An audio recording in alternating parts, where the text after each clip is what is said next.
고구마 이런 분들은 절대 먹으면 안 됩니다. 먼저 구독과 좋아요 부탁드립니다. 고구마는 영양가가 풍부하고 건강에 많은 이점을 제공하는 식품으로 알려져 있지만 특정 건강 상태를 가진 사람들에게는 주의가 필요합니다. 특히 50대와 60대는 건강 관리가 중요한 시기로 식습관 개선이 필수적입니다. 첫 번째, 혈당 조절이 필요한 당뇨병 환자. 고구마는 혈당 지수가 비교적 낮은 편이지만 당 함량이 높은 음식입니다. 특히 구운 고구마나 말린 고구마는 혈당을 빠르게 상승시킬 수 있습니다. 고구마의 탄수화물 함량은 100g당 약 20g 정도로 이는 혈당을 올릴 수 있는 요인이 됩니다. 식이섬유의 역할로서 고구마에는 식이섬유가 풍부하여 혈당이 급격히 오르는 것을 막아주지만 과도한 섭취는 혈당 조절을 어렵게 할 수 있습니다. 당뇨병 환자는 고구마를 섭취할 때 조리법에 주의해야 합니다. 튀기거나 구운 고구마보다는 찐 고구마를 선택하고 한 번에 너무 많은 양을 먹지 않는 것이 중요합니다. 식사 계획으로 당뇨병 환자는 고구마를 포함한 식사 계획을 세울 때 다른 탄수화물과의 비율을 고려해서 드셔야 합니다.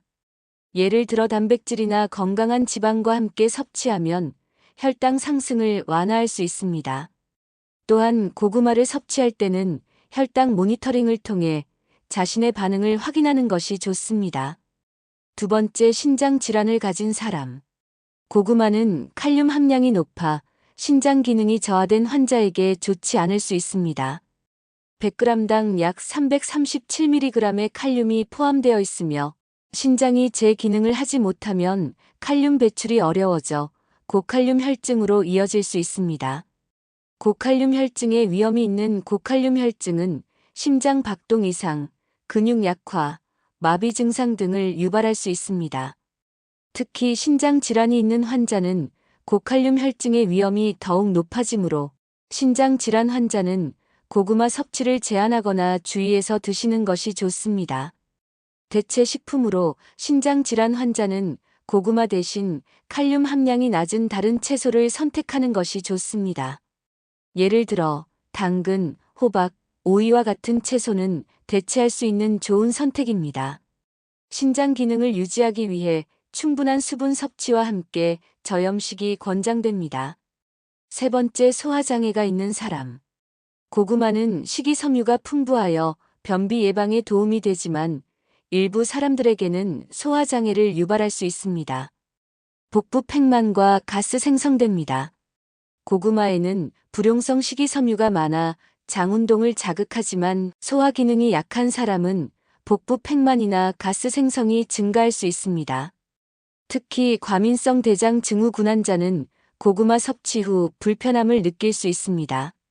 소화불량 및 역류성 식도염을 가지고 있다면 고구마는 위에서 발효되면서 가스를 생성할 수 있으며 이는 역류성 식도염 환자에게 좋지 않은 영향을 줄 수 있습니다. 공복에 고구마를 먹으면 위산 분비가 증가할 수 있어 속 쓰림을 유발할 수 있습니다. 따라서 소화장애가 있는 사람은 고구마 섭취를 조절하고 소화가 잘 되는 방법으로 조리하는 것이 좋습니다. 조리 방법으로는 고구마를 삶거나 찌는 방법이 소화에 더 유리하며 소화가 잘 되는 다른 식품과 함께 섭취하는 것이 좋습니다. 예를 들어 고구마를 요리할 때는 생강이나 마늘을 추가하여 소화 효소의 분비를 촉진할 수 있습니다. 네 번째, 베타카로틴 과다 섭취가 우려되는 사람. 고구마는 비타민 A의 전구체인 베타카로틴이 풍부하여 눈 건강과 면역력 향상에 도움이 됩니다. 그러나 과다 섭취 시 문제가 될 수 있습니다. 고구마를 과다 섭취하면 몸에서 베타카로틴이 비타민 A로 변환되면서 피부가 노랗게 변하는 카로틴 혈증이 발생할 수 있습니다.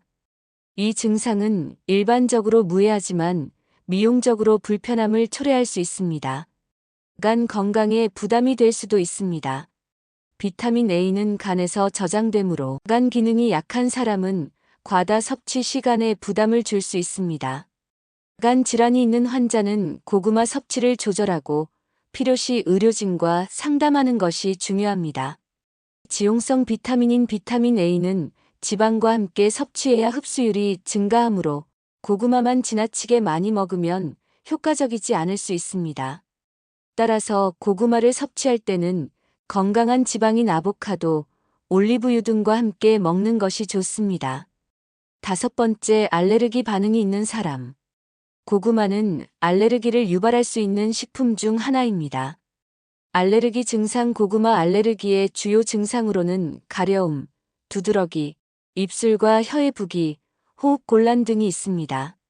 라텍스 과일 증후군으로 고구마에 포함된 특정 단백질이 라텍스 알레르기와 교차 반응을 일으킬 수 있습니다. 라텍스 알레르기가 있는 사람은 고구마를 섭취할 때 주의가 필요합니다. 알레르기 검사 시 알레르기 반응이 의심되는 경우 전문의와 상담하여 알레르기 검사를 받는 것이 좋습니다. 이를 통해 고구마를 포함한 특정 식품에 대한 알레르기 여부를 확인할 수 있습니다. 6번째, 요로결석 위험이 있는 사람. 고구마에는 옥살레이트가 포함되어 있어 요로결석이 생길 위험이 있는 사람에게는 좋지 않을 수 있습니다. 옥살산의 역할로서 옥살산은 칼슘과 결합하여 신장 결석을 형성할 수 있습니다. 신장 결석 병력이 있는 경우 고구마 섭취를 조절하는 것이 중요합니다. 옥살산 감소 방법으로는 고구마를 물에 삶아 먹으면 옥살산 함량이 줄어들 수 있습니다. 또한 충분한 수분 섭취가 결석 예방에 도움이 됩니다. 요로 결석이 자주 발생하는 사람은 고구마 외에도 옥살레이트가 높은 다른 식품인 시금치, 초콜릿도 조절해야 합니다. 7번째, 체중 감량을 목표로 하는 사람.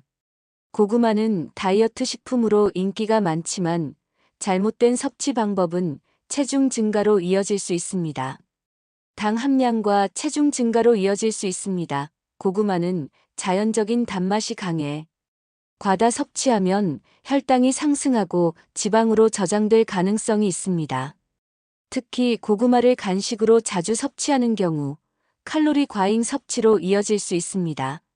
식사 시간 조절을 할 때 저녁이나 밤에 고구마를 많이 먹으면 잉여 탄수화물이 지방으로 축적될 수 있습니다. 다이어트 시 적절한 섭취량 조절이 필요하며 하루 10g에서 50g 정도의 양이 적당합니다. 단백질과 함께 먹으면 포만감을 유지하는 데 도움이 됩니다. 고구마를 다양한 방법으로 조리하여 섭취하는 것이 좋습니다. 예를 들어 고구마를 구워서 샐러드에 추가하거나 스무디에 넣어 영양을 보충할 수 있습니다. 이렇게 하면 식사에 다양성을 주어 지속적인 다이어트에 도움이 됩니다. 고구마는 영양이 풍부하고 건강에 좋은 식품이지만 특정 질환을 가진 사람들에게는 주의가 필요합니다. 당뇨병 환자, 신장 질환 환자, 소화장애가 있는 사람, 알레르기 체질인 사람 등은 고구마 섭취를 조절하거나 주의해서 드세요. 끝까지 시청해 주셔서 감사합니다.